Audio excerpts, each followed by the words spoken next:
Carter. McGinnis can't get him again. And the pass is intercepted. Blitz coming against Carter. To the end zone. Intercepted. First and goal. Martin in the flat. And Ty Law came up from the corner. When you're a defensive back and you've got a runner in front of you, get yourself in a position to make a play. He did that. They show blitz, and here they come. Pennington floats it for Moss. Intercept. Oh, what a play by Law. Oh, what a play. Perfect coverage, perfect awareness, and the pick. Good afternoon from Gillette Stadium in Foxborough. It is the AFC Championship game. Manning long count. Manning play action fake to throw. Rolling to the right, throws downfield. It is intercepted! Picked off by Ty Law. What a great play by Ty Law. Leaped in the air, caught it with one hand. Manning takes the shotgun snap. Stands in, rolls to his right, here's the pressure, dumps it off to the right, it is picked off, intercepted on the near side, and the Patriots have totally befuddled Manning so far. Big fourth down, direct snap to Manning, standing in there, fires to the right, intercepted Ty Law, his third pass interception of the game, and the Patriots are heading back to the Super Bowl. And Hasselbeck on the rollout, and with the pass is picked off. It's intercepted. Ty Law with another one. Ty Law ended his free agency sweepstakes by signing a multi-year deal with the Jets. I think that I have a lot left to give, and I'm going to, prove to all the doubters that I'm still the best cornerback in football. Hold it on Baker. Here's third and goal. Kansas City to the end zone and an interception. Ty Law with the pick. And the interception. Ty Law. In Jets territory. Holcomb throwing the home run ball. Jump ball opportunity and intercepted. It's Ty Law. For triple figures, as is the case tonight. Vick gets whacked as he gets the ball away. Coming down with the ball is Ty Law. 40th pick of his career.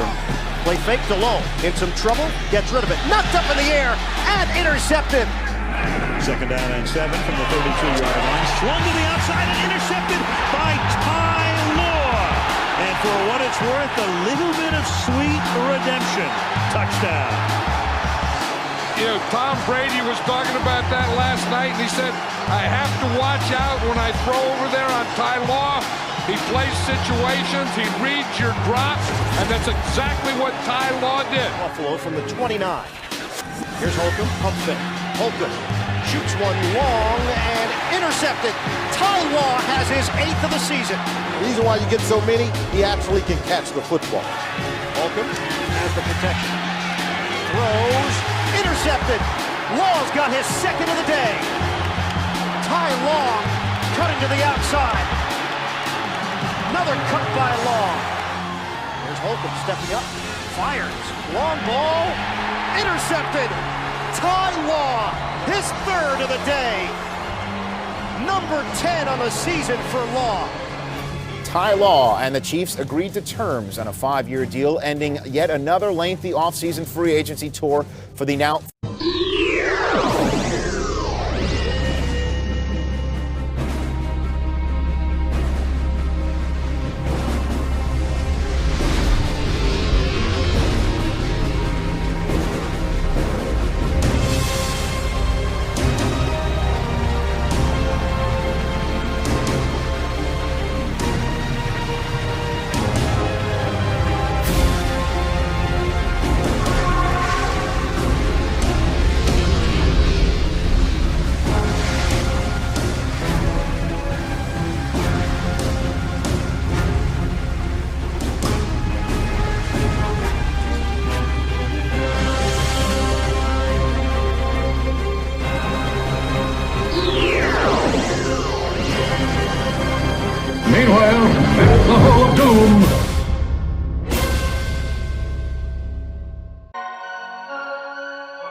Locker room, man.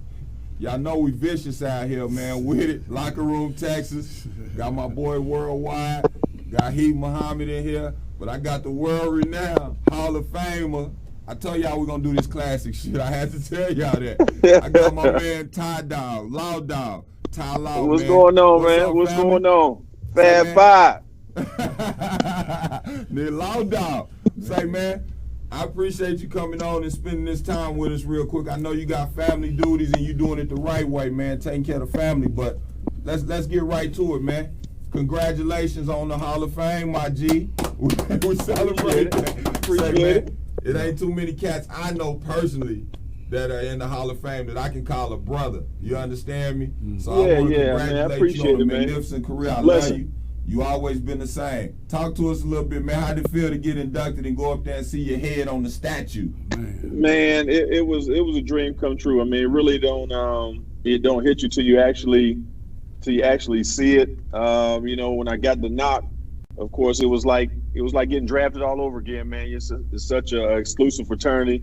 When they really break it down to you, realize like how hard it is to get to that point. With now me being 323 of 326 Hall of Famers, you know, and this is the 100th year, so it's only 326 of us out of 100 years of NFL football, man. So that's pretty special in itself, man. So it's humbling, man, because I've always dreamed about it. I've worked, you know, hard to get to this point, and you would think that as hard as you work, as much grind as you put in, that it will be that you'll be like, I deserve this, I earned this. But it's like, man, there's so many deserving people that played this game, and so many guys that's been sitting there for years or never even getting mentioned, man. So it's just a blessing for it all to come together, man, and for me to finally, I lived my dream to make it to the Pro Football Hall of Fame, man, because I was chasing my uncle, Tony Dorsett, for years. I always wanted to say I wanted to do what he did, man, and it happened. Man, I'm so proud of you. And one of the things, Don, you've always stayed the same, man. And when I talk to high school athletes and young athletes, I tell them a lot of things that you told me. You know what I'm saying? I remember one day we were sitting in our apartment with the Morrison Ice scandal. You know how it went down. Yeah. And you made, it was about 8 of y'all football players in there with us, and you took everybody outside and raced them in the snow and beat them. I don't know if you remember that night. No, that was my thing back in the day. You know, I mean, it's a little bit different now. You know, we had to put them things down, but sometimes we just took our little argument to the race, man. We just go do a little relay race out there. That was my thing, man. Yeah. You know, I throw them things if I need to, but right. Let's just go settle this out here and just do something fun. You know what I mean? So that was my thing, street racing. Man, and you handled them, but you told me you came to Michigan as an athlete. You were about getting to the wins and getting to the money, bro. And you stuck to your business, bro, and I love you for that. What was your motivation as a high school football player? Because we got a lot of young athletes that tune in and parents. What was your motivation as a young athlete? Well, my first motivation was to get out and do something better for myself. Where I grew up, my surroundings, where it was a lot of mischief going on, you know, and a lot of the people that I went to school with and played with in high school, dead or in jail. You know what I mean? So that was my surroundings. So I could have easily went down another path, and not saying that I was perfect and didn't dabble in, things that I shouldn't have done. But I realized that street life wasn't for me. I wanted to make a better life for myself and my parents. You know what I mean? And I know chasing that dream, it was just a dream, chasing it. You know what I mean? When I said I wanted to go to the NFL, I didn't have the skill set to say NBA. I didn't love even though I love basketball, I knew I wasn't that good. I could never play on you guys' level. But I said in football, I was passionate about that. And I said, you know what, this is going to be my ticket. And that's what my dream was. Was it going to happen? I don't know. But I was going to do damn near everything in my power to make sure that happened and do it the right way. Right. When I got a chance to go up to the University of Michigan, I went up there simply because I committed to Georgia Tech. A lot of people don't know that. I was going to go to Clemson, and then Ron Dickerson left. So I said because I was going down there with him. He went to Temple. I wasn't going to Temple. And I went to Georgia. Then I went to Georgia Tech, and I said I gave a commitment there. But I got to be honest, Ray Jack, man, I was going for all the wrong reasons. Boy, they took me to Magic City on my visit and everything. I was like, man, I'm going there for all the damn wrong reasons. Yeah. So I said, you know what? I'm going to go to University of Michigan And I based that decision. I was the last recruit, so my grandfather could see me play. I didn't want to go that far away from my grandfather, man, because he was my everything. You know what I mean? Man, so, that's real. you know, That's real. and every day at Michigan, when I first came up, I didn't have a position. I got recruited as an athlete, even though I think they wanted it in their mind that I'll play DB. But, you know, I was on the depth chart, not the depth chart. I mean, I'm talking about the bottom of it, 10th corner, and like the 10th, 11th receiver. So I was in both. So I just went on in the corner room, and I was like, hey, I'm coming to play. So I was kind of basically sizing everybody up, and I'm letting them know I wasn't going to be here long because I had family issues I needed to tend to. But that was like the motivating factor for me to make a name for myself, you know, outside of Pennsylvania. That's why I didn't even consider Pitt or Penn State. Yeah, talk about where you from, the city, Ty. I mean, I'm from Aliquippa, Pennsylvania, man. And we put out some beasts, man. You got to think it's right now for the last 2 decades, Aliquippa, my high school, which has from 7th grade to 12, we have about 350 students compared to like someone like a Long Beach Poly out there who also has 4 first-round draft picks in the last 2 decades. Man. But they probably got 2,000 or 3,000 people in seniors alone. Right. You know what I mean? It's crazy. So it's a big difference. But, you know, like, you know, I'm also the 3rd Hall of Famer from my hometown. We have Mike Dicker, Tony Dorsett, now myself. And now we're going to have Darrell Reeves coming, you know, behind me in the near future, man. So, you know, it's just a hotbed. Are you related to Reeves? Are you related to him, Ty? No. You know what? We're like family because we grew up so close, you know, with his uncle Sean Gilbert, who was closer, you know, with me. And I've known Darrell since he was Pop Warner, man. Bro, so he reminded me of you, blessing. when I watched him out there, bro. It's like, I think, like his study habits, and I'm going to let B. Mac and them talk and ask you a couple questions, then we're going to let you get the family duties, bro. But your study habits and watching film, like, and me knowing you personally and the time we spent, I can see plays where I like, okay, Ty sat there in the film room and watched this boy, and he just, his study habits. Your study habits was tremendous, bro. That was part of your athletic ability. Touch on that real quick. Yeah, I mean, you gotta be able to know your opponent. But I gotta be honest, Jack, man. When I first got to the league, I depended on my ability. I just felt that I was better than you. Yeah, I just had that type of swag, that attitude, even if it was wrong in a sense. That, you know, dog shit. Yeah, I mean, that's just what it was. But I realized, and Prime told me before, you know, Dion pulled me, he said, man, what I tell you about all that tackling? I was like, what are you talking about? You know, that's the way I play. He was like, look, you know, you got to study this, study that. You know what I mean? I was like, you know what? You're right. So I used to come from every game, I was totally exhausted because I'm trying to cover every route. Man. But if you get older, as you tend to understand tendencies and saying, formations, and you start, so you can save yourself a little bit, because like I can look at a formation, I can know they probably weren't coming at me anyway. But at the same time, I knew from a formation that I could eliminate 2 or 3 of the routes off of the formation. So that right there started helping me develop my game and start saving me a little bit, man. So, I mean, studying is very, very important, and just to know your opponent. You know what I mean? I would know who I'm covering, you know, every week. I already have my sheet. Say, okay, I got this guy, because I was always going to cover the number 1 receiver from the opposing team. And I kept my notes through the years. You know what I mean? So, okay, this is what he do, so I can just have a log of that throughout my career. That's a notebook. That's the notebook right there. Dub, Sean, mine. He be out. That's my dude. Hey, now this is a classic dude right here, Ty. This dude right here, when we went to state, this is my brother. I wore his Jordans when, you know, we made in high school. He was really one of the coldest dudes to play football at LBJ. Ended up hurting his knee our senior year and went a different direction in life. You understand? So that's my brother B. Mac. I'm going to let you ask him a couple of questions. This is my Heath Muhammad.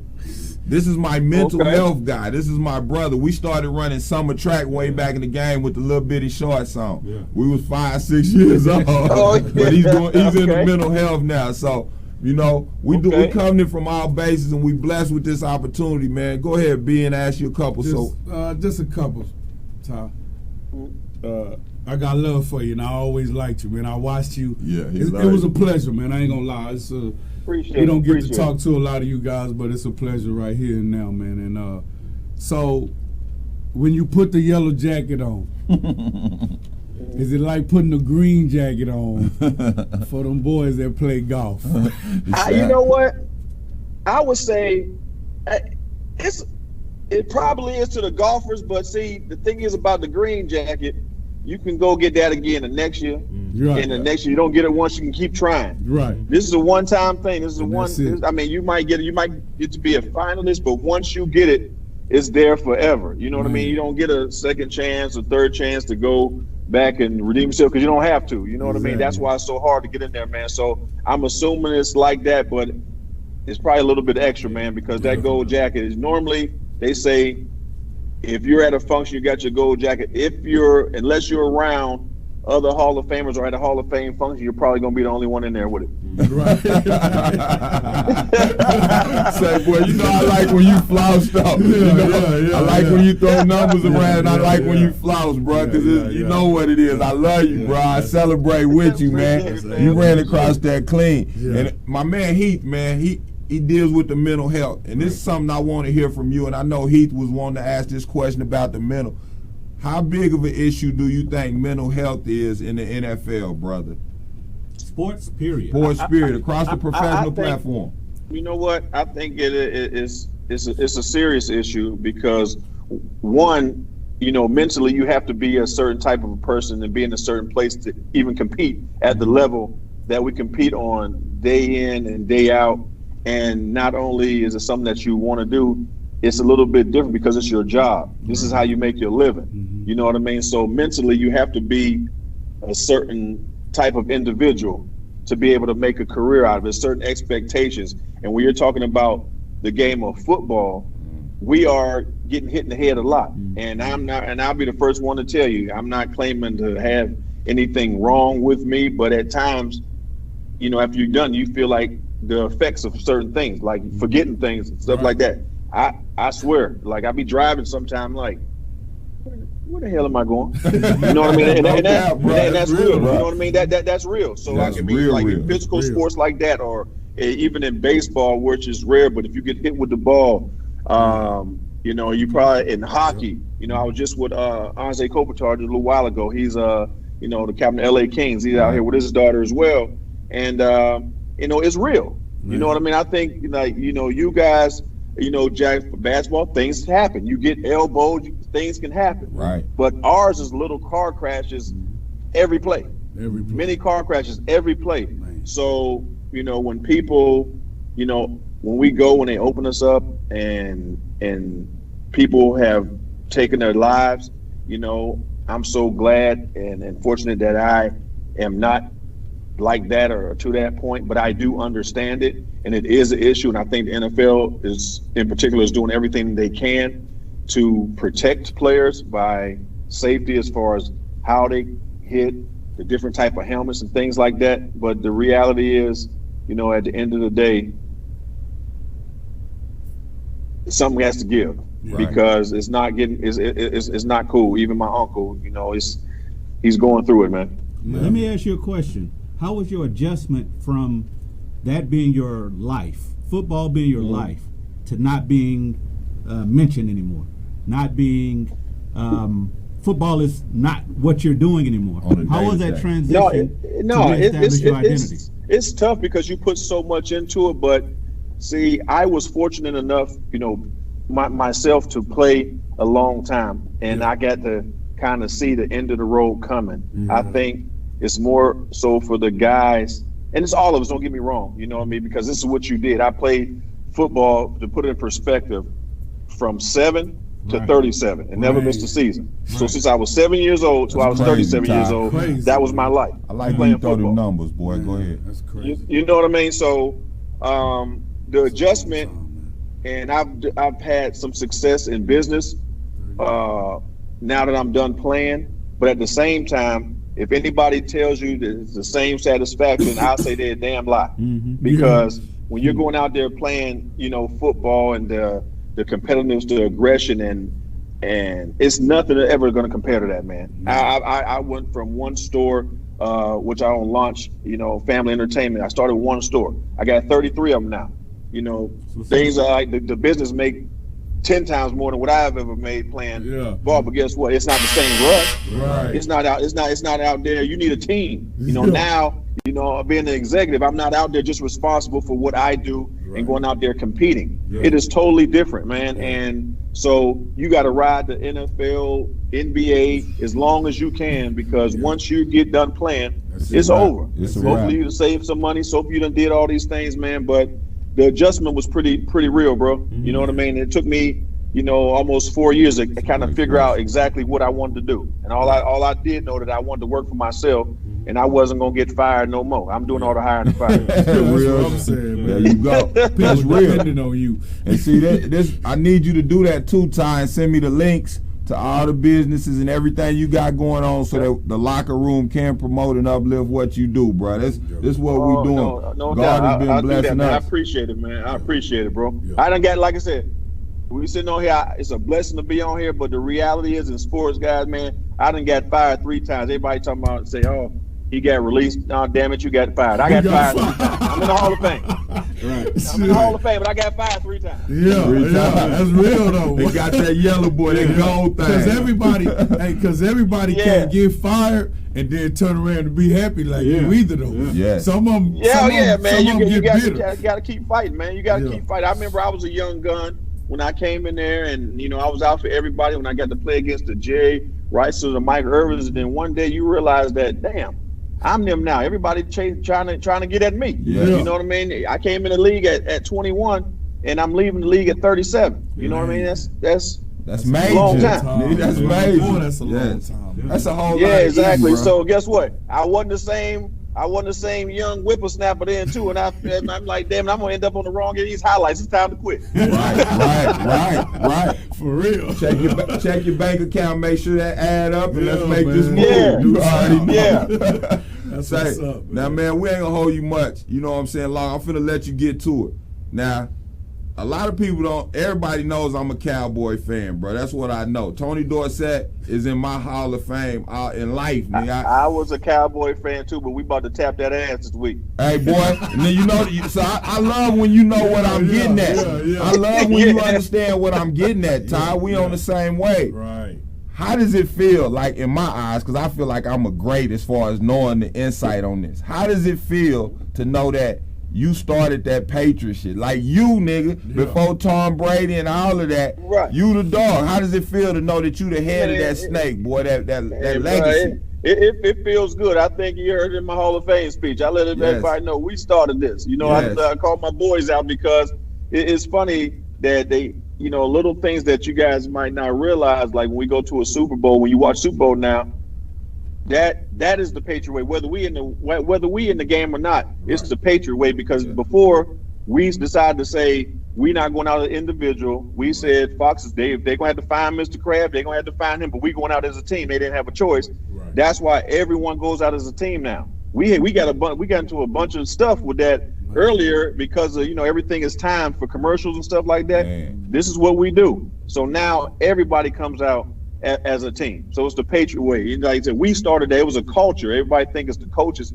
No, it started right there in the locker room. Everybody wanted to say, hey, this is the way they do it. No, it's the culture that we created. Yeah. You know what I mean? So we are still playing and living through those guys because we see what we've done on a week in and week out basis. You see, it's the same way. It's just different people. Some of the same numbers is out there still balling, but same mindset. Hey, same mindset, man. But it all started with us, man. So it feels good. I love you for that. Now, before you get out of here, B Mac, I always hit our legends with a question real quick. Then we're gonna get out of here. Send me those links, bruh. Yeah. Send me everything so we can promote that. But B Mac, gone bless the game. Tala, how do you want to change the world, man? In your perspective, how do you want to? What you want to contribute? What is your insight on it all? Your legacy, like when we see it, we saw the yellow jacket, the years. But if anybody was to say anything, what would you want them to say about Tyler? Something that Jack said, which that's what I like hearing, that no matter what level or no matter how much success that I've had, that I've never changed. I'm still that same guy, you know, from Aliquippa. You know, I can get in any room and mingle. We can go to the streets. We can go to the boardroom. Right. You know, we can, you know, talk to kids and just leaving an impact that way that I was more than just a football player. That's just one part of who I am. You know what I mean? So the most thing that I'm proud about is not the money that comes in. It's the jobs that I've created, you know, with my company. You know what I mean? So, you know, it's like going from, you know, one store operation to where I am now to have a manufacturing company and all that stuff where I employ over, you know, 2,000 people, you know, throughout my organization. You know what I mean? So those are the things. Those are the things right there that I'm most proud of. But that's just the beginning. I got something else up my sleeve, man. So at the end of the day, athlete? I don't want my tombstone to be like he played football. That's not it. You ain't just no athlete, Ty. I thought you was just an athlete, my G. God, man. But you out here. Tell him how old you are, bruh. No, I'm 45. I'm about to be 46 on February the 10th, man. It's man, he a young man out here making moves. You still a baby out here doing great things. Yeah. Hey, man, Thank you, young man. kings. You a young king. I love you, bro. Hug and kiss the family, and we're going to get them up soon. I'm going to send you all the info. Absolutely. Hey, but by the way, we kind of bit their little moniker, but we never got as famous as them, y'all. You know, they was a Fab Five. We used to call our freshman class the Fab 2-5. You know, we kind of took it off of them. You know what I mean? We was a Fab 2-5, but y'all did the thing, man. Y'all put Michigan back on the map, man, because they was there, but y'all did something special, and I want to commend, you know, for what you did, brought to the table, how y'all welcomed me when I first came up there, man. Them dudes was running the campus too, man. I tell you that. They was running things, man. So, Jack, hey, man, we'd love to see you back up there, man. Expect you up there. I think you need to go back up there and coach when you get a chance, fam. It's coming, baby. It's coming. You know, new. All right, no doubt. Be heavy. I love you. Yeah. We're going to rub elbows shortly, boy. Yeah. I love you. Kiss the family. Enjoy your time and continue to be great, boy. Thanks for blessing. I love you. For sure. Yes, sir. Hey, boy. Ty Law, man. Say the locker room don't get no realer than that world. Hold on, Ray. I ain't done yet. Who else is doing this? I don't know, man. Then shut your mouth. Okay, that was my little brag. That's it. It's over. It's done. Can we take a quick break real quick? We're going to go to a quick break. Come back. The Law Man and bless the game. The locker room live and direct. Worldwide B. Mr. Muhammad. Heath gonna drop that game. That heat. I love y'all. We'll holler at y'all in a second.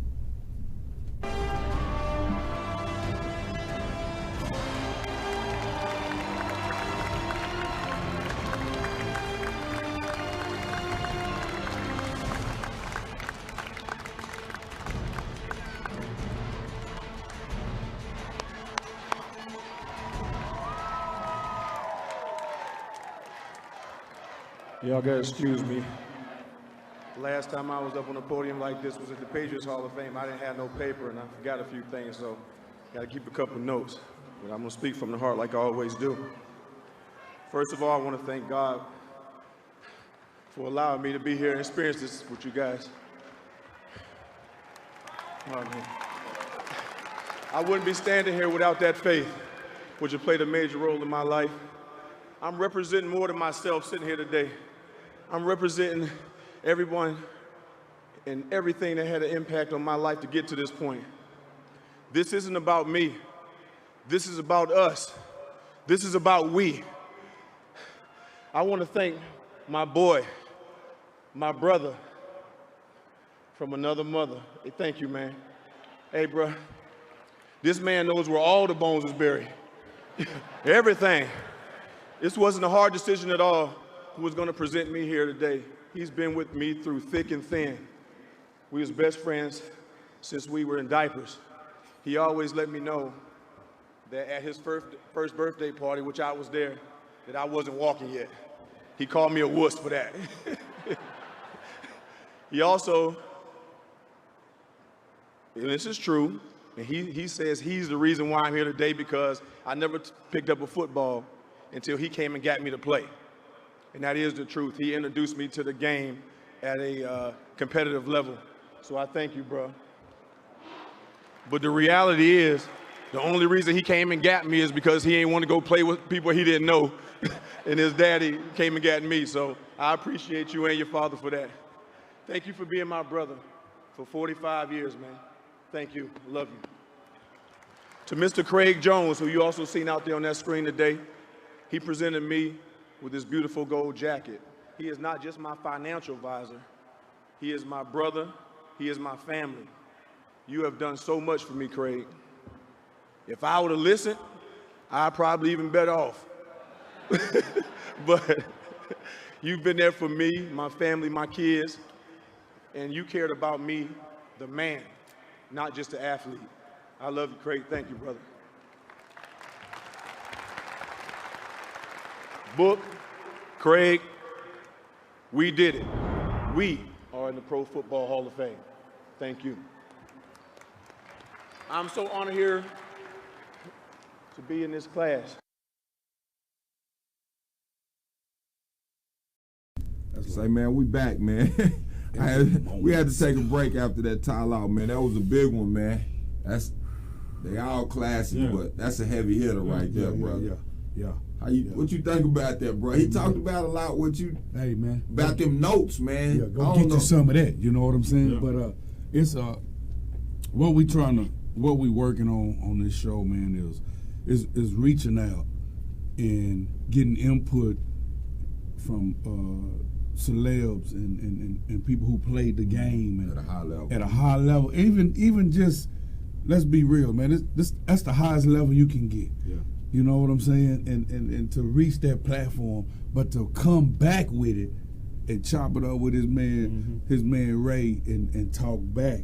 And still be humble. And still be cool and the main thing I like about it all, he played football for a very long time and he was one of the best cornerbacks that ever played. Ever. I ain't gonna even lie to you. But on some real stuff though, on some real stuff, it show you that we really ain't gotta lose all our money. Right. That's what I want, and that's what I liked about it all is he employing 2,000 people, and he got 30. He started with one business, now he got 33 of them.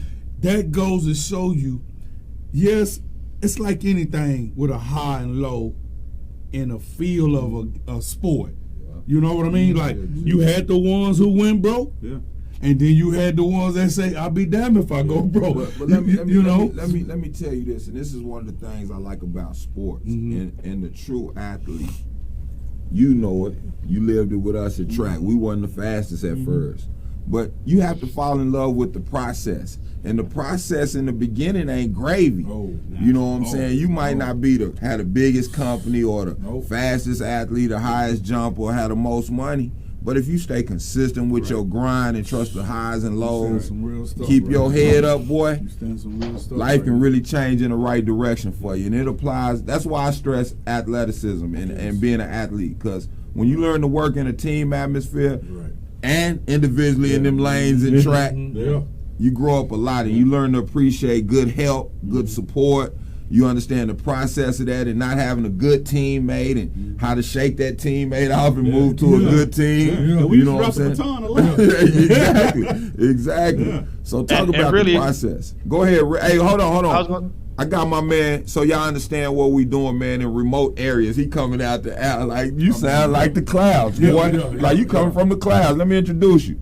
I got my man, Seth Smith, also known to me as Redskin. Very, very powerful young man. Played with Ty Law. For the longest, he had the longest kickoff return in Michigan history.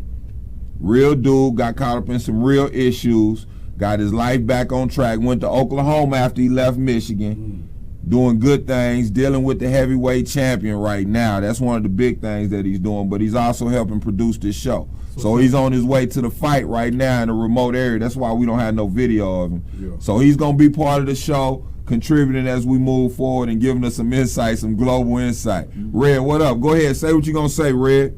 First, I'd like to say hello to the Locker Room Podcast. But I want to get a point out to all the youth and some of the younger listeners and viewers and just let them know, because a lot of times we see all the negativity and, the black on black hate and even on college universities, most athletic programs don't get along. Football and basketball players don't usually get along. I mean, I played at Michigan and I played at Oklahoma. And at Oklahoma, you know, the football team and the basketball team fought. Well, that just shows you the genuine love and the realness of Ray, Jalen, Jawan, Jimmy. You know, all these cats opened their arms to Ty Law. They didn't have to do that. Ty Law was a boy from Aliquippa, Pennsylvania, man. He came from Pennsylvania, and Ray and them opened their arms. They opened their wallets. They fed us. I mean, this is stuff that people have to learn. And, you know, we learn a lot from athletics, and that's one of the points that we need to get across to the people, that the Fab Five, the basketball team, love the University of Michigan football team. And you got hundreds of NFL athletes on the Michigan football team that could also have animosity and be jealous of the basketball team, but it was nothing but love. And they showed that as a basketball team, a football program. And the other thing I wanted to touch on, that, you know, Ty Law was kind of getting into the CTE aspect of the mental health aspect, but just as a former athlete, myself and Ray, leaning on each other for the last 30 years, and especially when we were younger in our youth and still in college. I mean, we had many a nights we cried together. You know what I'm saying? We laughed together. We talked together. And we wouldn't have made it without each other. And that's something, the mental health aspect, a lot of kids can't take it, can't make it, and they think they're by themselves. And like y'all were talking about earlier, everybody see that, you know, the new car when you post it on Facebook or Instagram. They don't see when you get fired or when, you know, when your grandma died. They don't see these emotions and these real true feelings. And sometimes you got to step back and step away from the social media and know that you're dealing with real people. It's not just something that you see on TV. Mental illness and mental health is a very serious issue. And when kids, you know, drop out of school or they get kicked off teams, they go through a lot of mental stress and strain. You got to deal with your girl. You got to deal with your teammates, your boys, you know, your parents. These are all things that these kids at 18, 19, 20 years old have to deal with.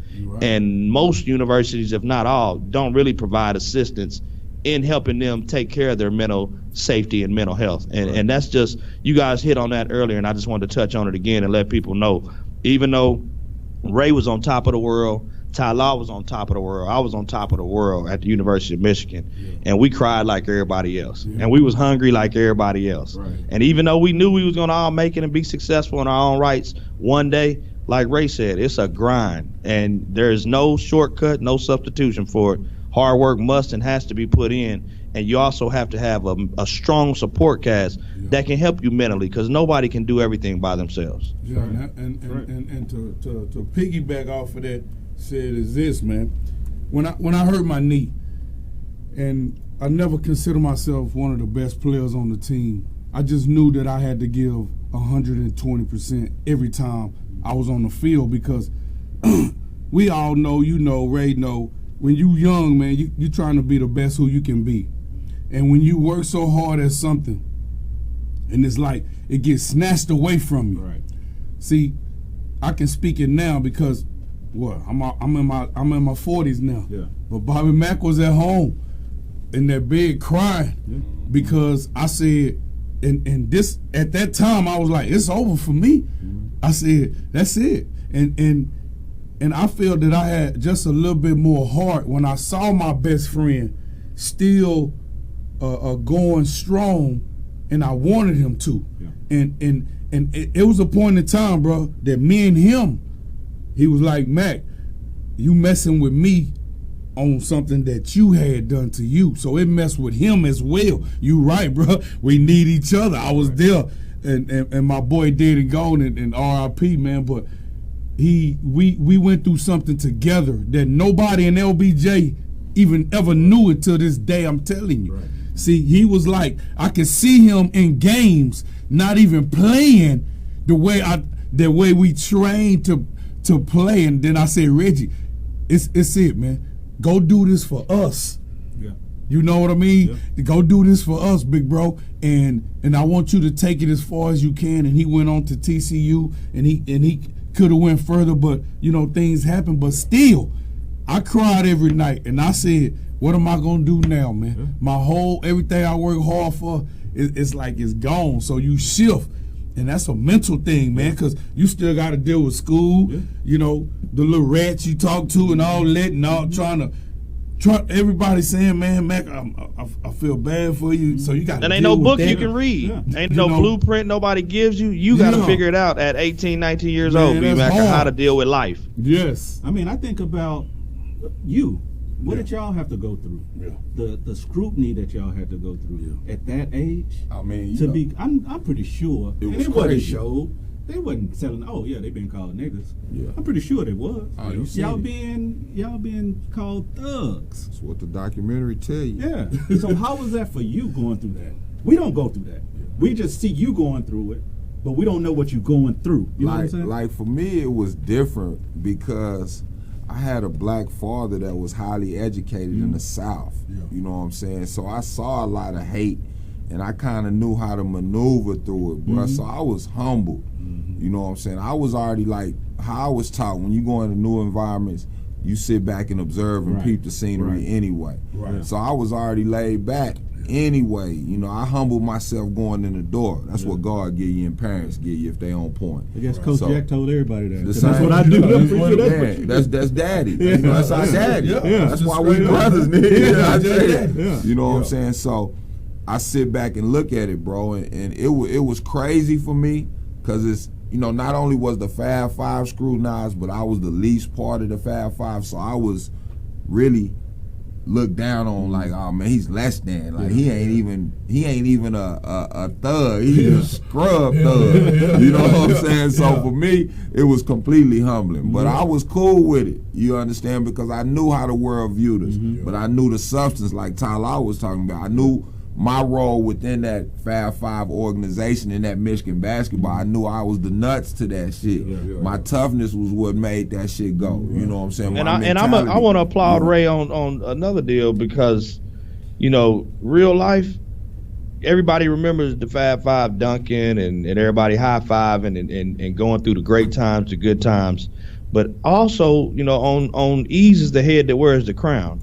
And Ray and them, you know, I was with Ray, Tyler was with Ray, when all of us got caught up in the Molson Ice scandal when we was in college. Well, guess what? Since Ray is the most famous, Ray the one gonna be in Jet magazine that they gonna be talking about this the thug, this the nigga, these niggas stealing. You know what I'm saying? And we gotta talk to his mom and daddy. And ain't nobody in the room with us. Should I go back and ask them boys for my bread since I took the rap? Should I just go hit everybody up? Because a lot of them niggas that was in photos, I didn't mention no names, Red. I should go back and hit them boys for a few million, huh? Yeah, none of the other people that's gainfully employed still at Arbor. That you took the hit for them, and I was with him, and you know it wasn't no, oh man, Ray, you okay? Ray, you all right? Nah, it was me and Ray trying to figure out, man, what we about to do? We still hungry.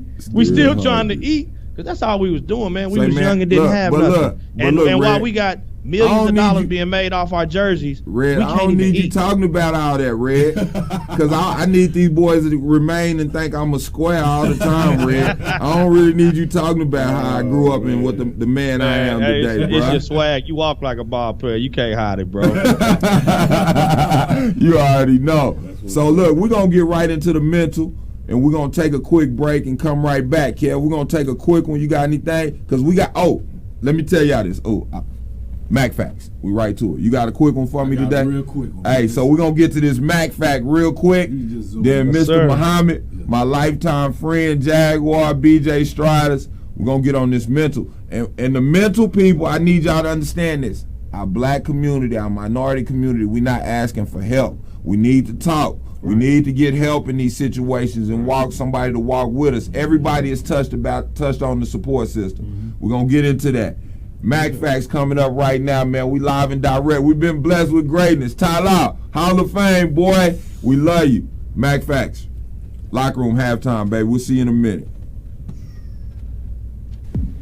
How y'all doing out there? This Max Fact. Pay attention. We're going to talk about some good topics. We're going to keep it simple, but we're going to keep it real. Stay tuned. It's coming. I'm coming right at you with these facts. I hope you're ready, baby.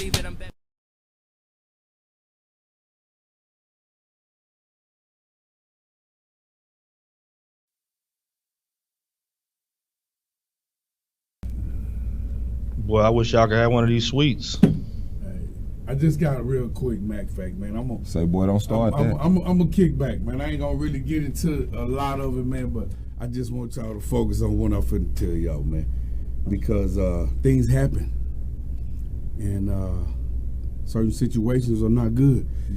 So check it out. Listen to me close. Put your eyes on me. Listen. Never mess up something eternal for a moment of pleasure. I'm done. Now y'all let that sink in.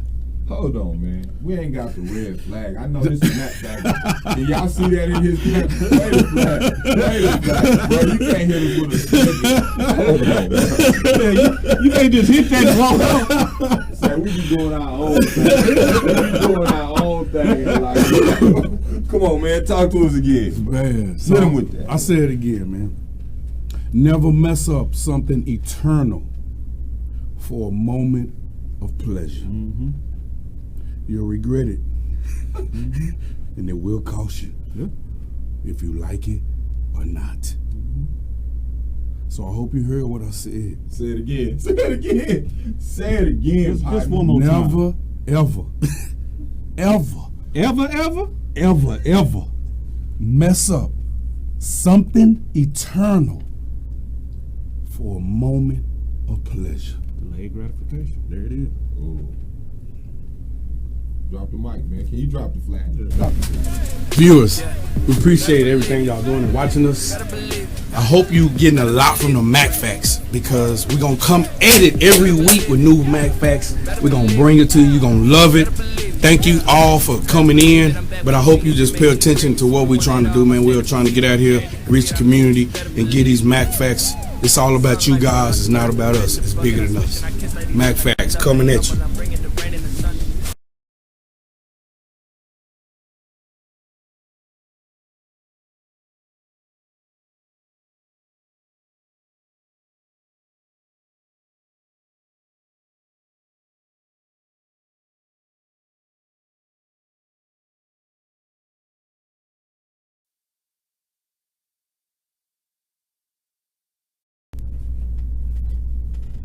Keisha like the Mac. Y'all see it, baby. Y'all see it. You like the Mac Facts, don't you, Keisha?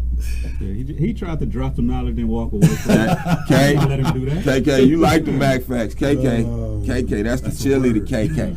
KK, the cheerleader, man. And KK is the English teacher, the ELA teacher. She called. I love her. And KK at the Rodney Reed, Mars. She everywhere. She a G, bro. She going for like Woman of the Year.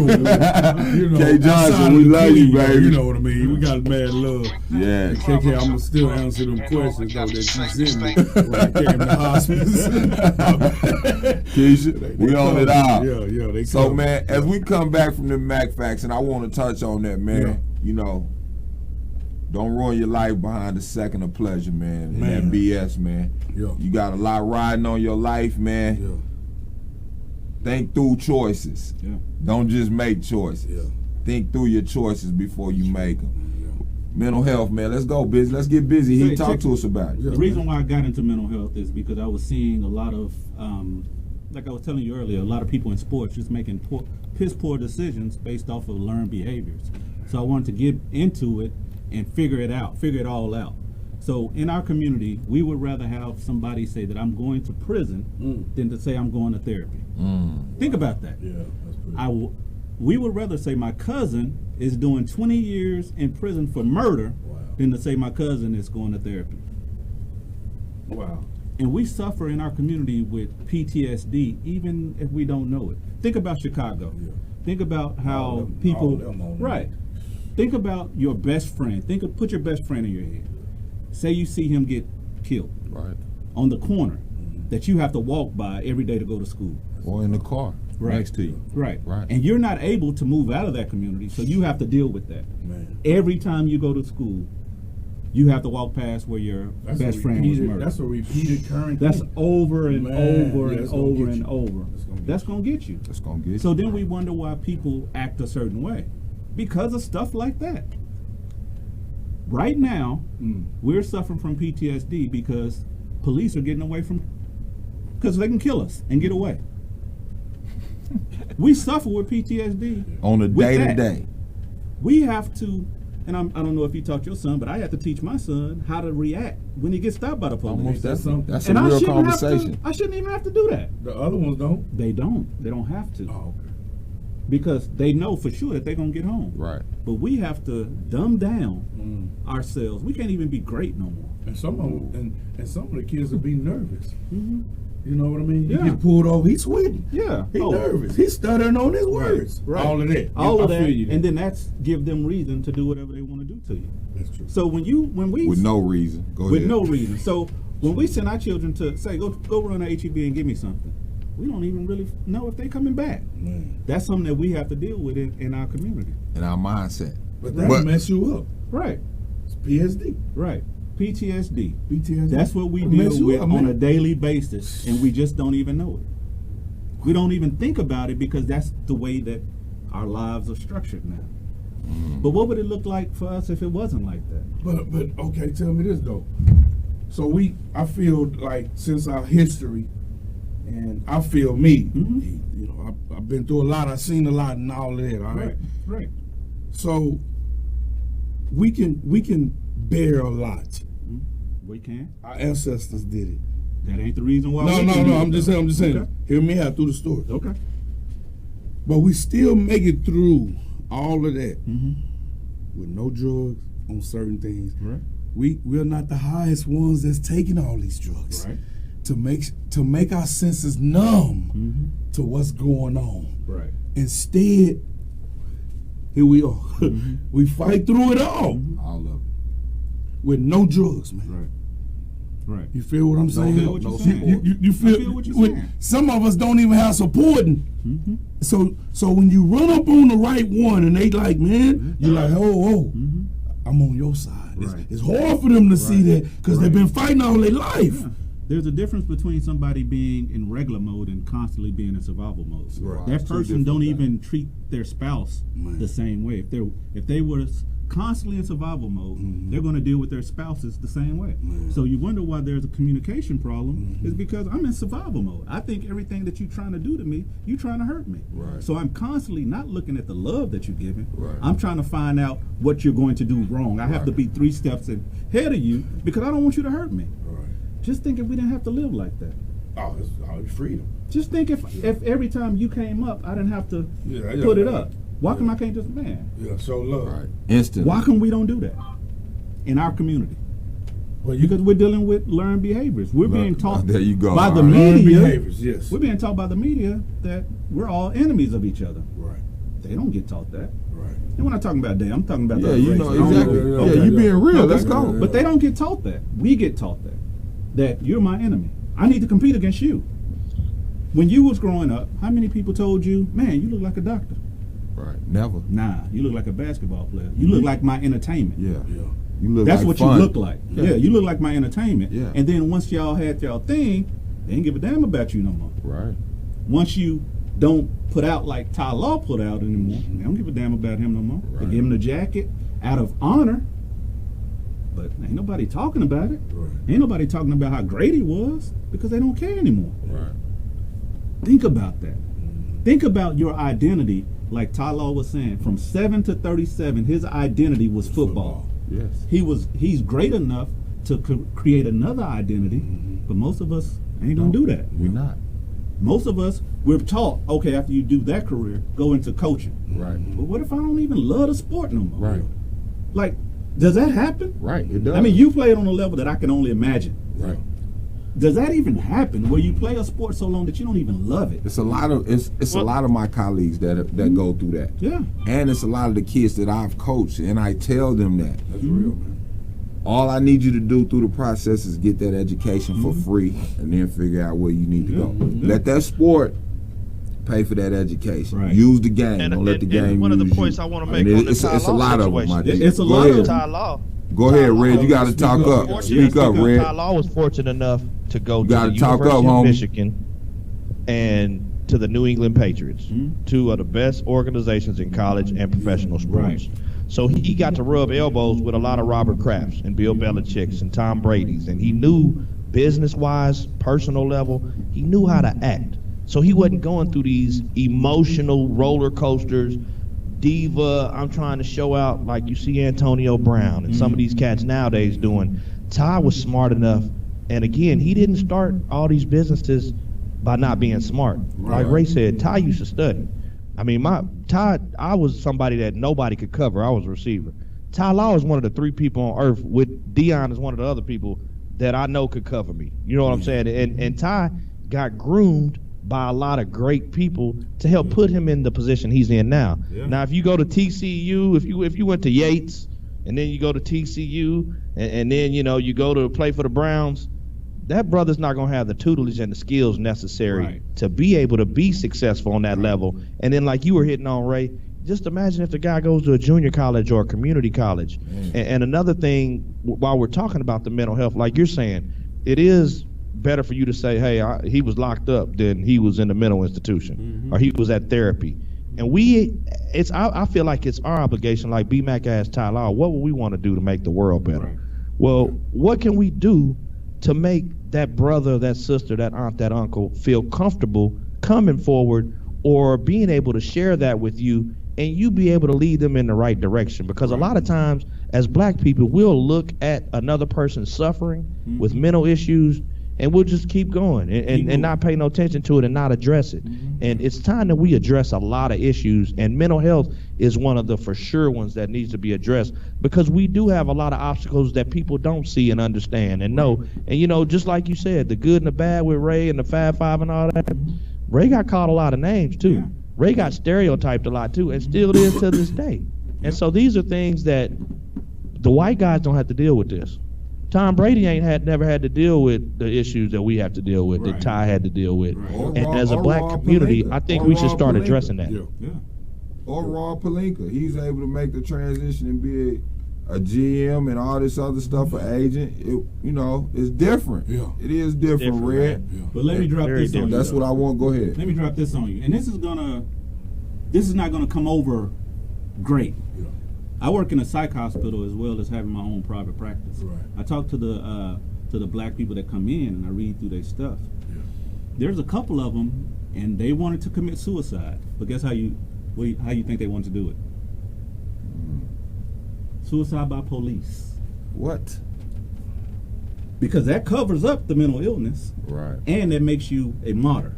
Wow. So they would rather not get the help, but go out by suicide by cop. Think about that. That's deep. That's deep. Because I can't tell my family that I have mental issues. So what I'm going to do, I'm going to commit suicide, but I'm going to do it in a way where it looks good for my family. And not only that, Ray, you touched on something that Brother Muhammad just said. You also mentally are basically taking the suicide away so God will accept you. Because now I didn't commit suicide. I ran in the police station with this gun, and I know it's 500 guns here, and they're going to light me up. But I didn't commit suicide, and God said that's the unforgivable sin, correct? So I think a lot of times people think that they can get away with it by doing that. But see, look how programmed we are to fight instead of doing the easy thing, and that's just communicate that I have an issue. You understand? That's not accepted in our community. That's why we don't talk about those issues. You understand? And that's been a beautiful thing for us, Red, and I know a lot of us that have lived their life in front of the world to an extent to where everything has been seen. We don't hide much, you know what I'm saying? Like when we dealing with issues, we're able to talk and discuss that, but the average person doesn't have that freedom to do that. And it's crazy that we'll think through an entire suicide instead of just saying, man, I need help. There's something that ain't adding up. That's crazy. And the thing about it is that the people that did that didn't go to the hospital to seek help. The police just understood what was going on, so they committed them to the hospital. So it wasn't that they was going for help. Their plan just never happened. Another thing, we can go up to Rogge and Manor, where they selling K2 and all that type of stuff. Hood, that's Northeast Austin, man. Y'all wouldn't understand it. But you would know that a lot of them, it's doing that just to get out of whatever situation that they're in. I know that. Because if you're hearing voices, you don't want that. You don't want that. There was a study did by Anderson Cooper where he walked around with headphones, and he knew that he had these headphones on, and they was telling him, "You're crazy, you're stupid." After 10 minutes of walking around, he started talking back to the headphones. After 10 minutes. After 10 minutes. A perfectly sane, supposedly man. Had on headphones, and he know that I'm putting these headphones on, and they're going to be telling me negative stuff. After 10 minutes, he started talking back to the headphones. So you telling me, and then this is why I be thinking a little deeper, but I'm dumb. Come on, bring it. Our music can play that same. Think if we listen to the same crap. Yeah, definitely. Okay. Because it goes subconsciously in your mind. Yeah. And that's all I am. What happens is I'm a thug. Yeah, when you go subconsciously, if you never give your subconscious avenue, it's gonna make its own. Right. And so what it's gonna do, it's gonna reflect back to what it heard continuously. Yeah. That's why we gotta continuously feed ourselves with positive and read the word, and you know what I mean, and stay on certain levels, because a lot of us fail. I call it 7 P's. Piss poor planning produces piss poor production, and the reason why, because your plan was piss poor. So when it come out with piss poor production, you start at the beginning. So that's why I tell people. That's crazy you said that, man. 'Cause I mean, like you said, I just told my little cousin that yesterday, man. He wanted to start a business and don't have a plan. I said, man, if you fail to plan, then you plan to fail. There it is right there, and that's our problem, because and a lot of it, though, I'm gonna be honest with you, because I read a lot on a lot of this, is a lot of it is you can have great ideas, okay? You got to understand, a chair was an idea. A chair was a thought, but the action that really made it happen. Let's keep it real. Right. So the idea without a plan is no action. Right. So you got to understand that. Yeah. So tell your nephew, your cousin, tell him this. If you thought of this, what's your reason of having it? See, the main thing is your why. And we lose our why. We lose our why with Heath. We lose our why with Ray. Why Ray did that? Why he acting like that's the why? And we gotta ask that person, man, why? Right. And when you lose that why, you lose it all. Right. For real. Because why is very important in this game, like man. Like you were saying, our unconscious mind is not all it does is reflect. Yes. It's not good or bad. It's not good or bad. It don't have no target. It has nothing but what you put in it. Ooh. If you just constantly just listening to what part of that mind? Say that again. Subconscious. No, say that again, louder. Subconscious mind is behind your consciousness. So this is what really happened. I'm gonna tell you what really happens. We allow our subconscious mind to take over our conscious mind. See, and we don't even know it. It's like getting in a boat and taking a rope off and floating. But see, if you give it a target, it's gonna get there. Yeah. But if you don't give it a target, it's gonna be anywhere. Let me give you this analogy. You ever had a car and you was like, man, I really want that car. You don't never see that car until you buy that car. Yep. Now you see that car everywhere. The cars didn't just produce themselves after you got yours. They always been there, but you never focused on it until that time. So it's not good or bad. If I focus on bad stuff, like when we go into movie theater, man, nobody be sitting in my damn seat. We automatically thinking negative. Yeah. We already thinking that somebody's gonna do something to us. But if we go in there with a different mindset, that's what we're gonna get. Man, oh boy, hey. We can be programmed within our own home, and my father taught me about institutionalized mentalities. Some people very true, bro.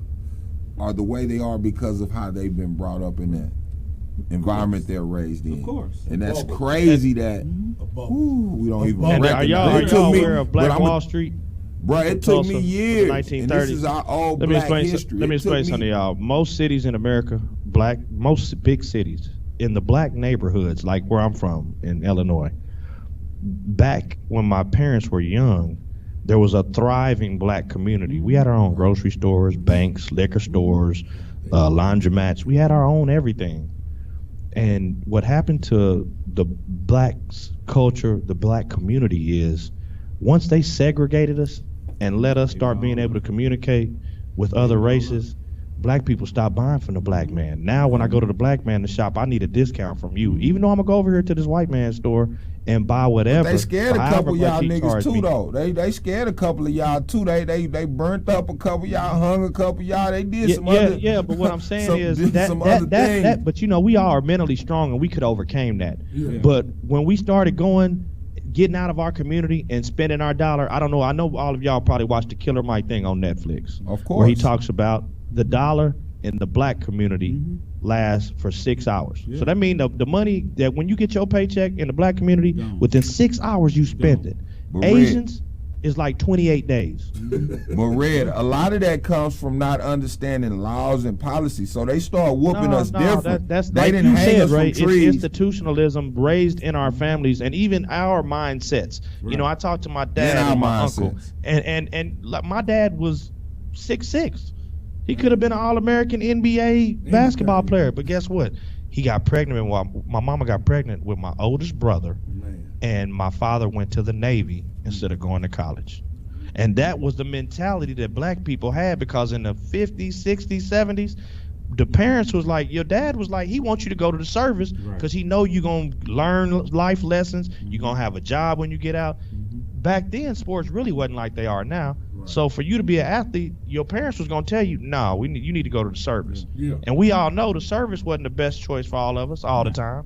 Fighting somebody else's war. Yeah. And so black men have no place in the white man army.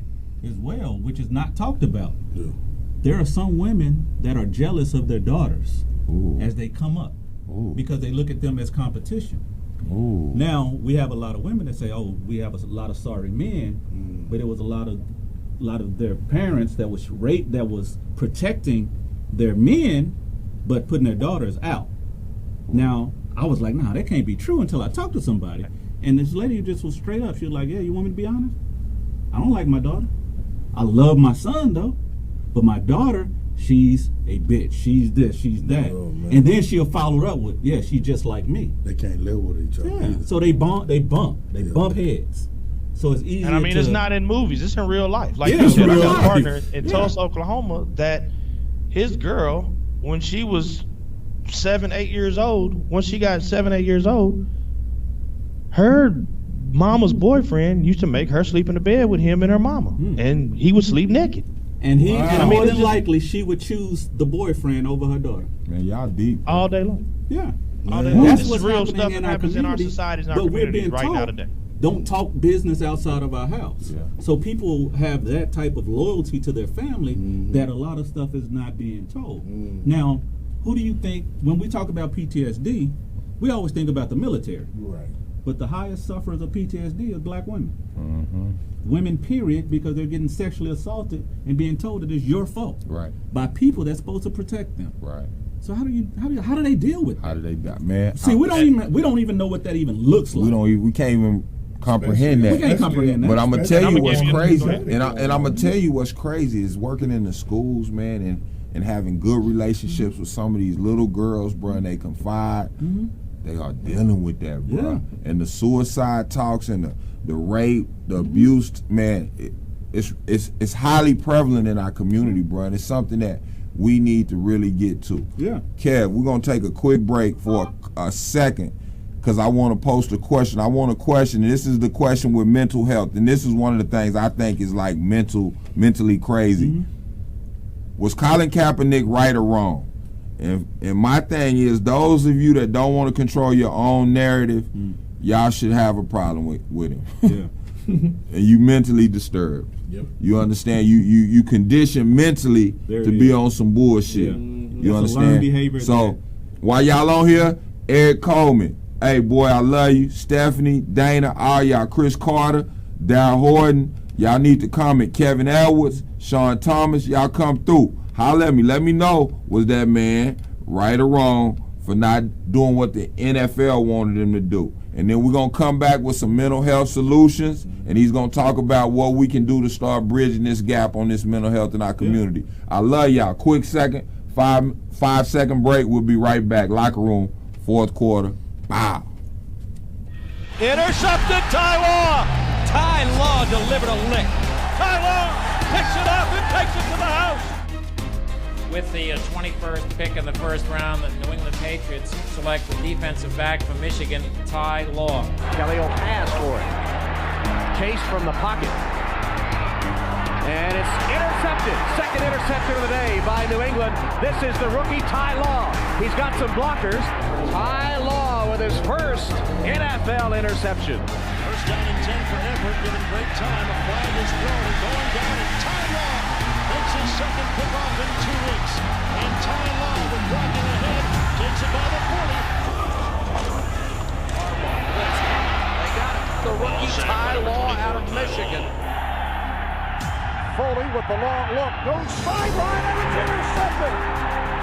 Ty Law following the blockers, touchdown. With the second possession of the game. At the 27, play action and a deep drop. Aikman throws upfield, intended for Irvin. It's picked off by the Patriots. Ty Law. Ty Law did get the interception there. He had nice coverage on Irvin. Ball's a little bit behind Irvin.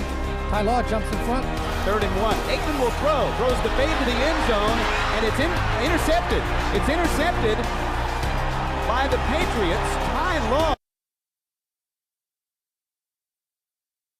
True, boy. Say, man, you know, I want to shout you out. Keith Owens, man, you showed up for Donuts for Dads, man. Way to show up to the schools and be involved, man. I've been knowing you since we was youngsters. Great working with your daughters, but I'm glad you're a father that's involved, bro. Roscoe Pope, what up, though? I see y'all brought that championship back to ATX, boy, in that 13-14U football, man. Congratulations, man. And thank you for working in the community with these youngsters, bro. I love y'all. You and Allen Guyton and what y'all brought together with that football, tremendous. Congratulations on that, homie. But we had to run that tile out real quick because we're going to smack them Patriots, though. You know we prime time. I don't think so. Hey, we prime time. We got a 49ers over there. Who you run with, dog? See, I was talking to Levi, and I was talking shit about y'all team. And he said, well, you got to pick a team. So I went with Philadelphia when they was the lowest on the run. Yeah. I've always hated the Cowboys. Yeah. I've hated Tom Landry. Yeah. Well, you picked a good team for us to hate you right back. Thank you, Red. Thank you, Red. Thank you, Red. We don't fly no Eagles around here. We shoot Eagles. We Cowboys. You know what I'm saying? I hate Robin Newhouse. What? Hey, that's my little partner. Get down. Clint Eagle. Say Keisha Holland Ravens, everybody, Derek. What up? Yeah. Okay, look here, man. And y'all something in one. Man, I hate to bust bubbles. What y'all in one? There's one thing that we'll never ever forget is the catch.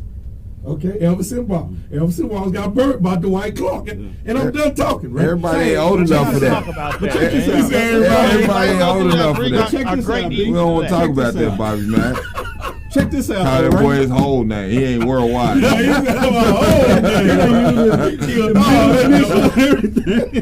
But check this out, right? And it's gonna hurt a little bit. If the Cowboy fans were more faithful to their spouses. Wow, you hitting below the belt. Yeah, like if y'all was like, if y'all could deal with each other, because when the last time y'all won anything? 1997. Right. It's been some years, right? 95, bro. Yeah. But 95, my daughter won with our people. Never seen a winner. What if we could be like that with our people? Remove those faults, but still think every year they're going to the Super Bowl. Bruh. So I wanted to post that. I wanted to post that. Yeah. Go so ahead. if me and him get into it. We can learn a lot from Jerry. Yeah. Do I say, oh, man, that one thing that you did? That's the new Thomas Jefferson. That one thing that you did ruined everything. He's a hater, y'all. But he telling y'all something real, dog. Yeah.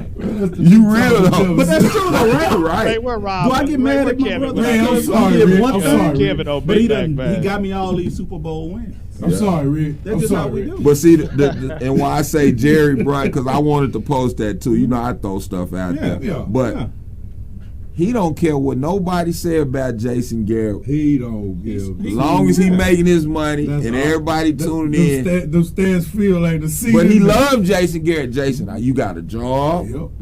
Lose another game, Jared. Jason, you got a job still. Yeah. You understand? We throwing it, man, that boy that came late, man, he didn't do that. It's like I ain't hollering at him no more. It's like Prime said. Prime always speak real. He say, when the seats get empty. That's when he got a problem. Yes. But as long as them seats is full, man, and y'all talking about it. Let's make sure we get enough time on this Kaepernick too, because I want everybody's opinion. Oh yeah, and how they feel about it. Because there's a lot of Cap. Ain't nobody gonna answer. Y'all, I ain't 100% with Cap, but I'm with Cap just because I'm with Cap. Right. You know what I'm saying? Because Whitlock and Stephen A. Smith and them, they just killing another brother, man. Right. Well, I mean, you ain't got to do that. Bro. Y'all They got y'all arguing platform. You down, got your too. bread. They Don't mess with that arguing man's down, bread. boy. So my question is this: if he's talking about being equal, but you have a lot of people that's saying, well, why don't you just play? Don't worry about being an owner. So a lot of people got mad at Jay-Z for wanting to be an owner. Oh, you're a sellout. No, that's the damn goal. That's the goal. So to be a slave forever, man. So my goal is to not be. My goal is to not be picking cotton. Is to own a plantation, and then I can put other stuff and make everybody's life greater. I can make the slaves greater. Right. Now I'm not calling them he got slaves. so much, he don't care about a public opinion and what people gonna say. He just want to do good, like you said. Yeah. Right. So, but see, when we don't control our narrative and we don't communicate to our people, then all kind of misconceptions can get drawn and brought to the table, bruh. Chris Carter, I'm with you. What Chris Carter say? Alvin fact check man got a cold beer in his hand. I do. Carter went hard, man. What Carter had a lot to say. He said Colin shouldn't be mad to prove his skills with that trial. We all know that the reason he ain't playing is because he started taking a knee to bring about awareness to the injustice blacks have been enduring on the daily from those that are. And I didn't even get into it, but truth, bruh. And I think for him, not wanting to sign another contract, you know what I'm saying, and bowing down, not letting them control the narrative and not bringing cameras in was an issue, and he shouldn't sell out. Like at some point in time, I done made enough money. I got bread, bro. He really do. Yeah. Let me live. You know what I'm saying? And let me be free. And to hear guys like Stephen A. and them, man, because Stephen A., you know, he the biggest he with me, Red. Him and Whitlock, dog, they tied. Him and Jason Whitlock. You remember? Do you remember Whitlock from Ann Arbor when he started at the Ann Arbor News? I caught him in L.A. live, bro, at the Staples Center where the Lakers play. I caught Whitlock 2 years ago. Yeah, and I told him, I said, Ray and Jay, them was all my partners. I was on that team.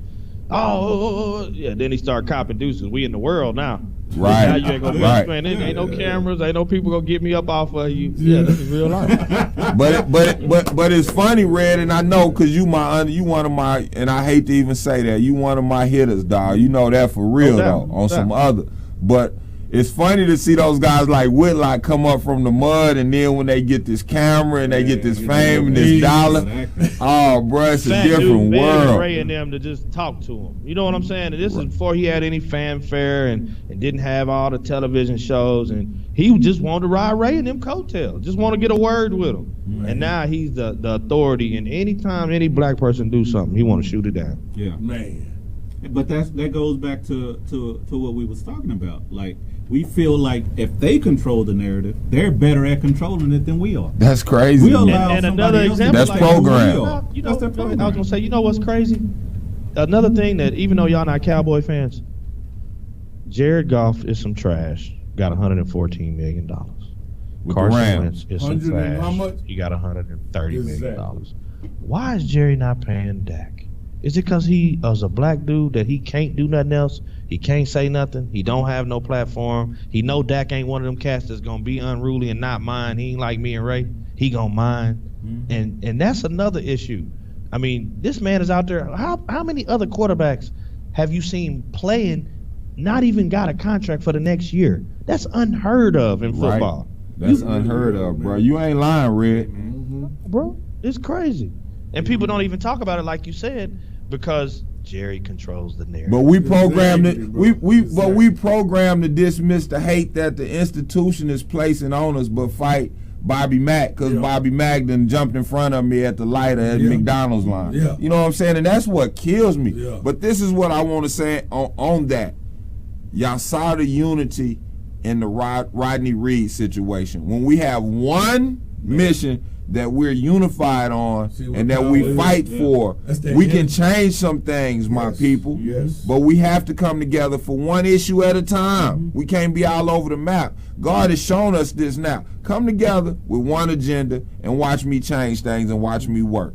You understand? So that's my biggest thing. But go ahead, man. Let's talk about the solution. And Cap, yeah, I see you, C. Jones. I see all of y'all. Yeah. Go ahead. We're gonna get back. We're gonna get back to Cap to close out. But go ahead, my G. I think one of the biggest solutions that we can have is if we start having the religious leaders start promoting mental health. Yeah.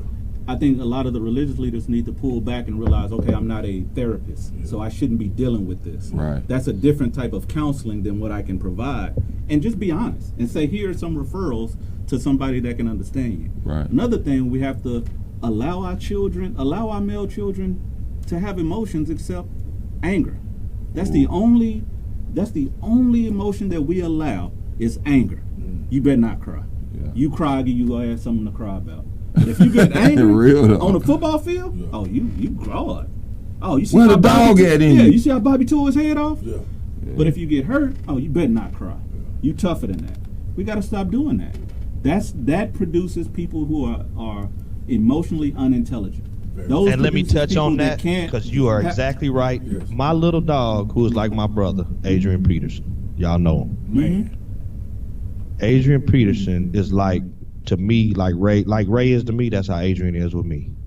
And at first, the whole society went off on him when he whooped his child because he left marks on him. I'm high yellow myself. I got whoopings and had marks on me for days, weeks, however long. You know what I'm saying?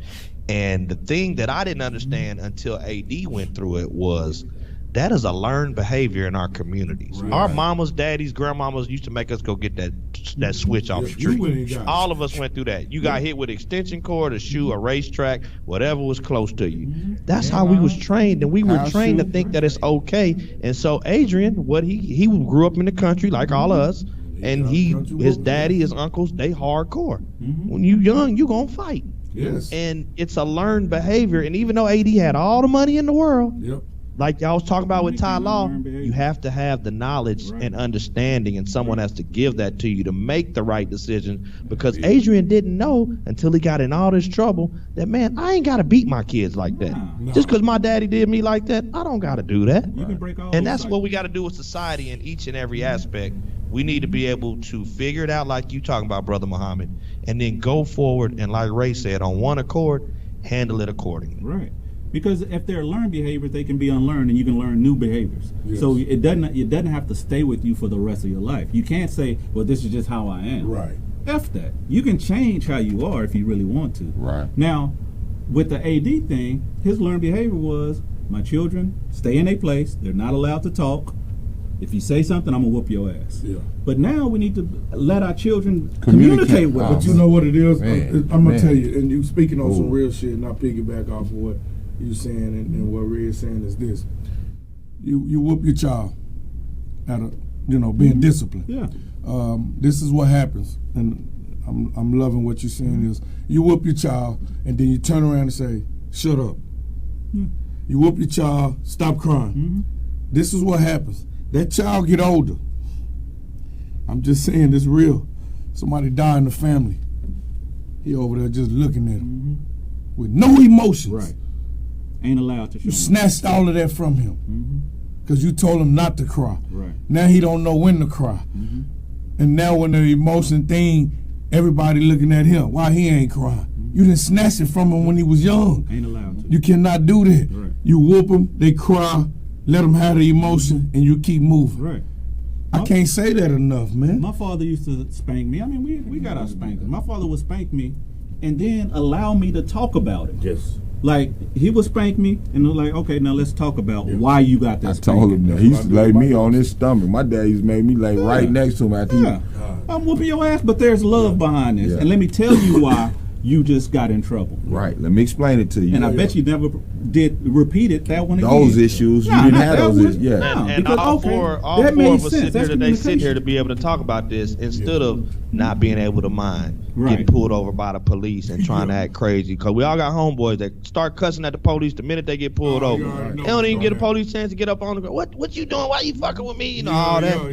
You got to learn how to deal with situations. And our daddies was preparing us for this cruel world. We didn't know it then, but they were strong, hard black men. And they knew I'm gonna teach my son so he don't go out here in these streets and get killed by one of these other people that don't got no sense. Exactly. Yeah.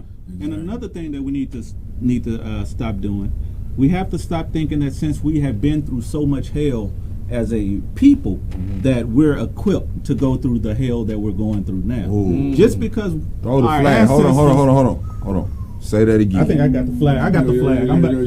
Can I throw it? Yeah, you can definitely throw it. Yeah, because you drop signs. You drop real signs. We can no longer say that since our ancestors were slaves, they equipped us to go through stuff and we shouldn't be affected by it. We have emotions now. Yes. Now. That are real. Right. Matter of fact, how old are you? I'm 46. I'm 46. 47. You 47. We still got tear ducts, meaning that they don't go away once you reach a certain age, meaning that they're still beneficial. Now, appendix, that can come on and out. Yeah. But our tears are real. Why come we don't allow ourselves to cry? They're still useful. Right?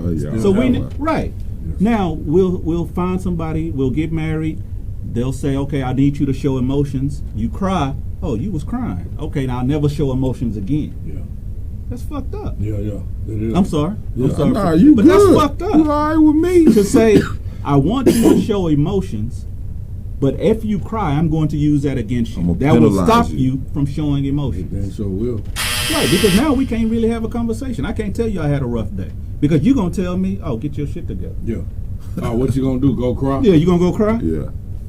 And what if I told you that? You come home from Michigan after being called niggas. Let's say you didn't have your father. Right. You coming home, man, I need some support. What the fuck you need support for? Yeah. Our ancestors went through worse than that. You need to be built for this. Right. Nah, it don't work like that. It don't work like that. That's not how emotions work. Two different times and ages. Two different times and ages. Yes, sir. And if you put any of us back then, we would commit suicide probably. Oh, man. Have you ever seen a field of cotton? I saw it. I've seen it. I ain't worked in it, but I've seen it. Yes. We not built I don't like know they y'all were built. good enough yet, but I know 4 of us probably would have been dead. Oh yeah, no doubt. The first time they say go out there and go pick that, we gonna be the ones that ain't gonna mind. Yeah. They already told you, Reg. You already know where we would have been, bro. We've been hanging from the trees, man. Think about that. Think about 200 slaves on a plantation. You only got 5 to 6 slave masters. Why come we didn't take over? Yeah, because we was programmed like we're being programmed now. Right. Because there is no way in hell that every black person in the NFL, NBA, they can go start their own thing. Right. Scary though. But see, this is scared to do it. Yeah, but this is one of the things when you talk to intelligent people, and when you say that in loving Ty Law, that's why I said I like when he throw out numbers. Right. Because the numbers tell the truth. Yeah, like, if you hear from real people and you saying the numbers, 100 slaves, 3 dudes, why we don't take over? We thinking it's 100 slave masters, 3 slaves. I mean, our mentality is programmed that way. True, but the other flip side of that, and you talked about the athlete coming home and our curriculum, and we going to link up with some other things with that, is life after ball. Right. That transition, and like you asked Ty Law, is crazy. Right. You know how many teammates and former associates I know that didn't make it to the league, that came home and then got involved in a life of crime because people felt like, oh, they supposed to have money, they supposed to be out here doing something. They went to college, not understanding the turmoil and what took place at that university has stained that young man, and he needs to heal and grow in a positive way. Right. He out there trying to hustle, sell dope. He own drugs or experimenting with the wrong drugs. Because he's trying to get rid of that grief. I'm trying to get rid of that guilt. So I'm about to do something that's going to alleviate me from all of that emotion. Let me start using K2. Let me start using heroin. Because at least popping pills, it'll be gone. If I can get some relief for 5 minutes, I'll do it. People don't commit suicide because they really want to die. They commit suicide to get away from the pain. Now let's think about that. I want to get away from this pain. This pain is hurting me so bad that I'm starting to think that I'm a burden to everybody. I can't function. Nobody loves me. So just think about, you don't need to think about it, you've been through it, where that's not what you're not being cheered on. Because I remember everybody coming to see Ray at college, at LBJ. I remember that. I remember them coming out to see y'all cats. man, that's the cat from Georgetown. Right. I was standing there when he came in there to see you. Right. But then once the lights go down. Or when your name don't get called on draft day and you the only one at home watching it by yourself. Right. Nobody understands not even your Fab Five homeboys done reached out. Not even your coach. Yeah. So what kind your of mom and daddy is at the end of the day, you looking at it like, but it keep you aware. But it's written though. But not even that, it just make you tougher. Like B-Mac. B-Mac sitting in that bed with his knee sitting up, knowing that everything I thought and think and have done. You don't have to do this fight by yourself and fight at some point. You're so right, Reed.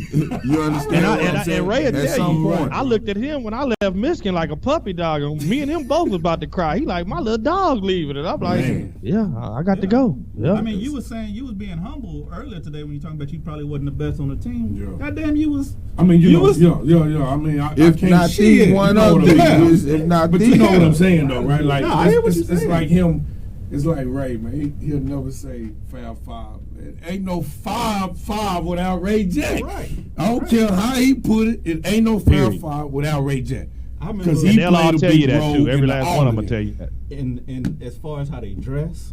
Like they don't give you credit for that. Big shorts, black socks. They don't give you credit for the black guy. But how we used to do it at LBJ? Nah, they don't understand that, bro. They don't understand that. But that's not something that we look for. We look at the change and the growth and people understanding why we're doing this.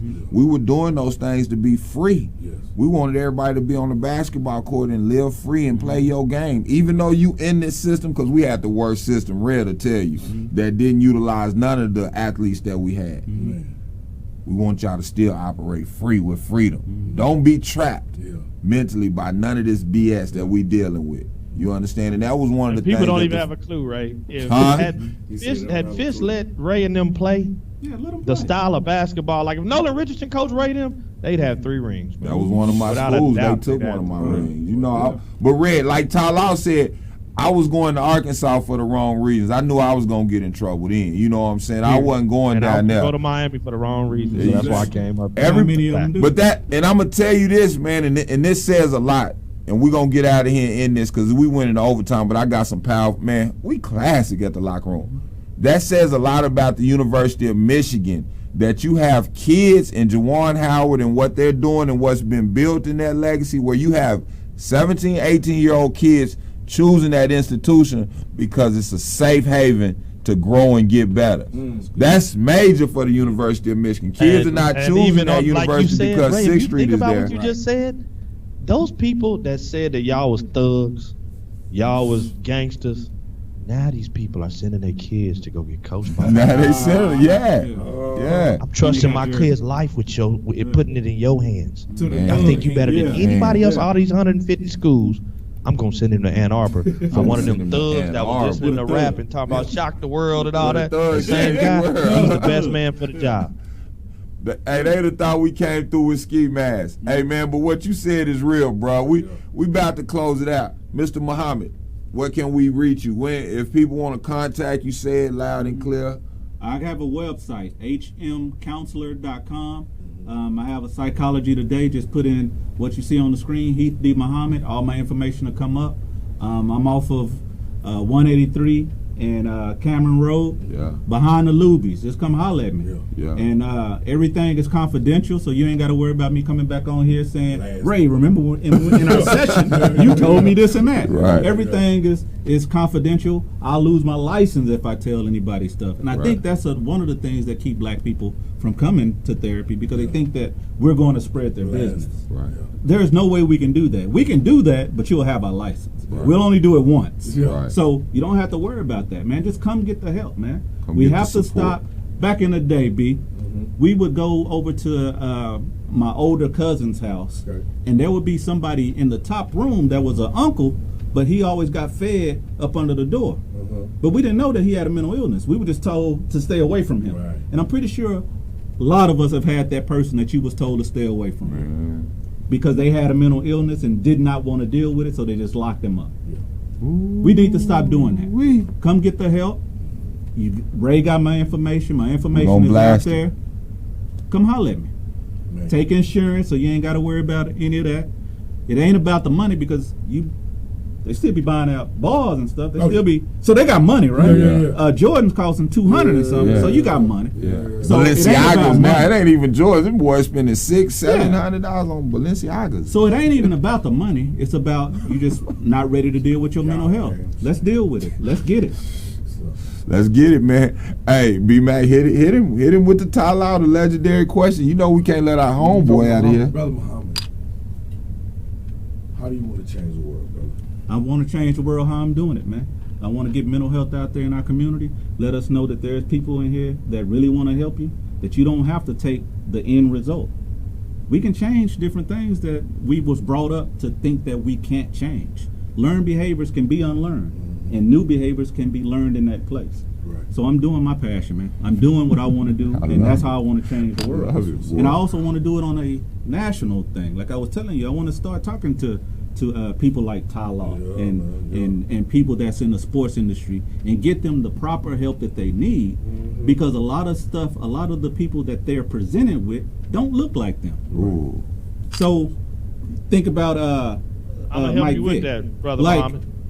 With Mike Vick, the fighting the dogs thing, that ain't nothing to me. A dog be outside. We country. That's partners that we ran track with fighting down. I'm best dude next couple dogs down for me. A dog is a dog that be outside. Roosters and dogs. In their community, a dog is a human. Yes. And we just look at stuff differently. Yes. So we need to find some people that we can relate to. Yes. Boy, and if you're ready, I'm here. Just holler at me. Say it again. What's the website? HMC. K Johnson posted it. Oh, okay. HMcounselor.com. HMcounseling.com. Yeah. And Brother Muhammad, I'm going to go ahead, and if Ray and B-Mac ain't going to say it, I'm going to say it. You are now the official locker room residential doctor. There it is. Right. So you're going to be, the Dr. Phil. You're going to come on anytime, because we got a bunch of big-time guests that'll be coming up in the near future, a bunch of professional athletes. Like Ray said, I'm on my way in the morning to Vegas to go stand with my brother, Deontay Wilder, the Bronze Bomber, and the Bomb Squad, and we're gonna finish up, keep the belt, go on to the next one. We're gonna put them up and knock them down. That's what we do.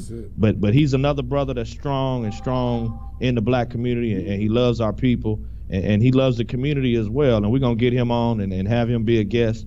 We got some professional agents, so they can tell some of the younger kids some of the loopholes and the falls. And things are different from even when me and Ray came up. I mean, I was the number 2 receiver in the country, the number 3 point guard. I got recruited by every school in the country. And Ray's got a son right now.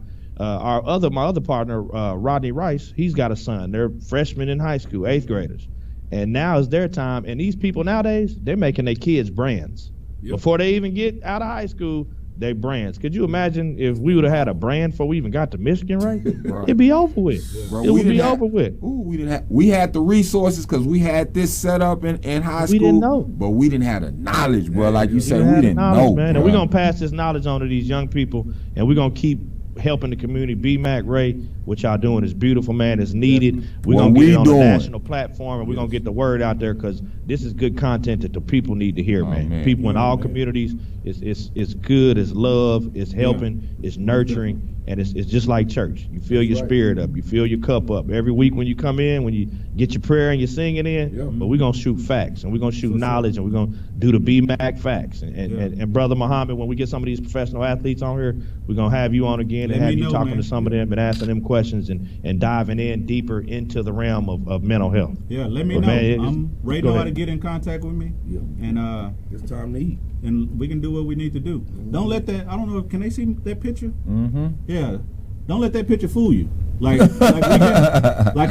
can be professional, but I also know how to, deal with our people. You know what I'm saying? Last time he jumped out the coop, he jumped out in the suit. Right. Exactly. Right. Exactly. So let's make it happen, man. Hey, we live and direct, man. The Locker Room Special Edition, man. Every week is a special edition. Right, worldwide. Don't get them, man. Hey, man, we'll see y'all next week. Yes, holiday week. Appreciate the odds on. Coming into Thanksgiving, so we might have a special turkey for you, though. Yes, we'll holler at you and let you know. Blessings and love. Like and share. Continue to support, man. We thank y'all. We'll see y'all next week. Locker Room, baby. God bless. Appreciate y'all, man. Man, we love you. Thank you. Yes, it's on. Boom.